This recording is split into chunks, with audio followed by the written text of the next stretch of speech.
Meaning of Eurocrat.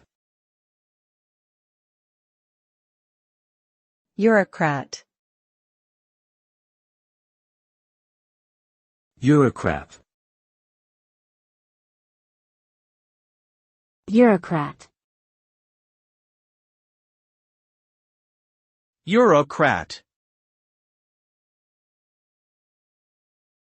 The term Eurocrat refers to a person who works for the institutions of the European Union (EU), and is perceived as being overly bureaucratic, remote, and out of touch with the concerns of ordinary people.